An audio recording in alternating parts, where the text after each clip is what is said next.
ئەمڕۆ 2009 بە پشتیوانی خوای پەروەردگار لەگەڵ ئاڵلقەی 19 بین لە پەروەردەی ئیسلامی و گۆڕینی سروشتی مرۆڤ کە ئاڵلقەیەکە لە زنجیرە دەرسی کۆمەڵکاری و گۆڕانکاری و بانگەوازی ئیسلامی. ئەمڕۆ باز لەم خاڵە سەرەکیەکەین کە چۆن ئیسلام بایەخی بەوە داوە کە ئەتوانێت بەو منهەجە پەروەردەی کە هەیەی سروشتی مرۆڤایەتی ئەو ئینسانە بگۆڕێ لەو سیفەتانە کە ئیسلام بە سلبی داناون بە نەگەتیڤ بیانکە بە پۆزەتیڤ چۆن ئەتوانێت بیگۆڕێ. وە ڕۆڵی پەروەردەکردنی ئەم ئینسانە چەند مهمە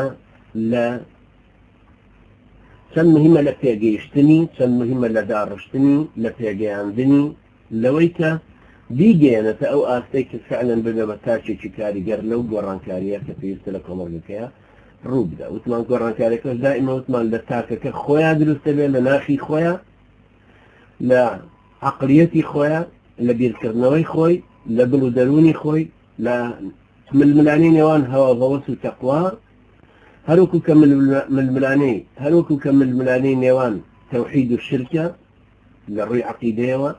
ئەنجا ململانەیەکی تر لە دەرەوەی هەیە کە ململانەی ئیسلام و جاهیلیەتە، یەکەم جار لە سیمای خۆی، لە هەڵسوکەوتی خۆی، ڕەفتار و ڕەوشتی خۆی. ئەنجا پەیوەندیەکانی ناو خۆی کە پەیوەندی جاهیلی نەبن، پەیوەندی ئیسلامی بن لەگەڵ ئەو کەسانی تری کە هاوبیری ئەون، هاودینی ئەون، هاوڕای ئەون، بۆی بتوانن بە هەمویان وزەیەک پێکەوە بێنن. گۆڕانکاریەکی تر ئەمجارە دروستە بێتەوە لەگەڵ بەرامبەر بە سیستمی جاهیلی، نەریتی جاهیلی، دیدی جاهیلی و گومانی جاهیلی، هەروەها ئەلەوانەی کە قورئانی پیرۆز بە چوار شوێنە باسی کردوون، وەکو حکم الجاهلیە وظن الجاهلیە وحەمیەت الجاهلیە وتەبەڕج الجاهلیە.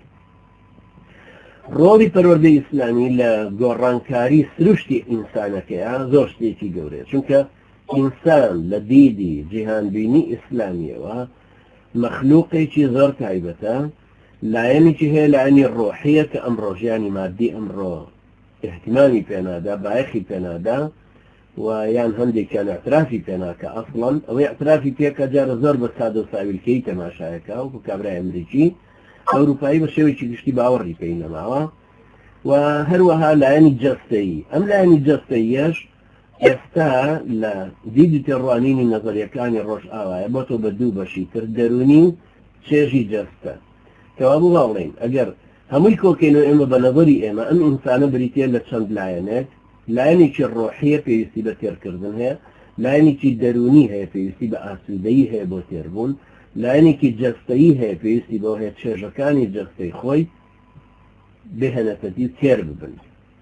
ئیسلام لە هەموو لایەکەوە ئەم ئینسانەی بەم شێوە پارسەنگە ئاڕاستە کردووە، هیچ لایەنێک زاڵ ناکا بەسەر لایەنێکی ترە. ئیسلام نایەوێت شۆنکەوتەکانی بژین دەست بۆ قیامەت بژین، ژیانی دنیا لە بیرخۆیان ببنەوە، یا لە ژیانی دنیاە وەکو کابرای سۆفی لە هاوینە قماشێکی زبری خوری بکاتە بەر و چێشتی بێخوێ بخوا و تێکەڵ بە خەڵکی نەبێ و لەم جۆرە شتانە لە بەرەوەی ڕووی لە قیامەت. هەروەکو کە ناشێوە ئەم ئینسانەی خوا نیعمەتێکی پێبەخشیوە متریف و متەکەبرانە، زێدەڕوو و گەدەبەل و توندڕەو لە ژیانە بژی احتیمام بە هیچ کەسێکی تری نەدا، یا احتیمام بە ئاخرەتی خۆشی نەدا. ئیسلام ئەوەشی ناوێت، ئەوێ هەردوو لایەن بە شێوەیەکی جوان هەموو لایەنەکانی ڕۆحی، عەقڵی، مادی، دەرونی بە شێوەیەکی پارسەنگ دروستکە.